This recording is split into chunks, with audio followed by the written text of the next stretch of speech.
rahina mangkin titiang jaging wacen pidata. Sedurung titiang wacen pidata, icenang titiang nyinahang aga. Puastan titiangi Kadek Sri Nami. Titiang saking perwakilan kelas 10 IPS 1. Majeng ring Bapak Kepala Sekolah SMA Negeri 1 Kubu Tambahan Sane Baktinin titiang para dewan juri lan sisya SMA Negeri 1 Kubu Tambahan Sane Wangyang titiang. Titiang jaging wacen pidata sane memurda Bali wisata budaya. Idadane panureksa miwah pacetokan sane kusumayang titiang. Sekadi sane ketah kahuningin kantos makin Pulau Bali ke angkenin. Pinaka Pulau Seni Budaya, Pulau Dewata, Pulau Kahyangan, Pulau Seribu Pura, miwah Pulau Sorga utawi The Last Paradise. Sejaba punika, Bali ke baos pinaka daerah tujuan wisata Indonesia bagian tengah. Sejeroning nentenin linggihe pinaka daerah tujuan wisata. Bali ngemanggahang pariwisata budaya pinaka daya tarik wisatawane sane pineh utama. Duaning asa punika, budaya Baline patut kau papira mangda presida ajag, kukuh miwah lestari. Yening budaya Baline sampun reret utawi runtuh, pariwisata Baline pacang taler sayan reret tur padem.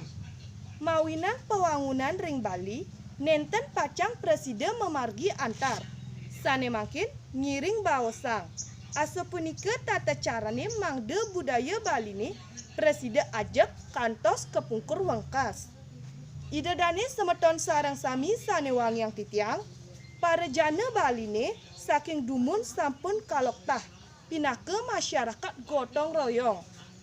Nginggilang rasa segilek seguluk selunglung subayan taka, paras parus sarpenaya gemah ripah loh jinawi.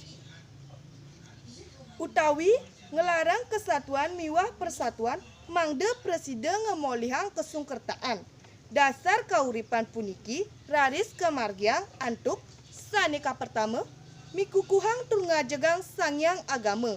Puniki manut ring pengamalan sila ketuhanan yang Maha Esa. Sane kedua, nginggilang tata pawertining meagama tegas nyane ngelimbakang seni budaya Bali patut kedasarin antuk sasunduk miwah tata sulur agama. Sane ketiga, ngerajegang tata surkarning desa saha pawanganyane sekala lan niskala. Puniki mapi tegas mangda sarang sami mamiara tata sukerta utawi keamanan desa.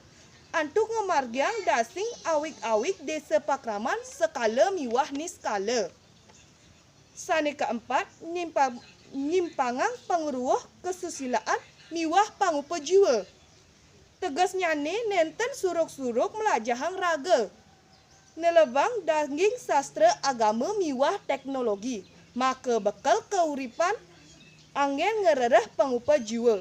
Sejaba punika, utsada ngajegang seni miwah budaya Bali ketah kedasarin antuk dasar penglimakan pewangunan adat Baline.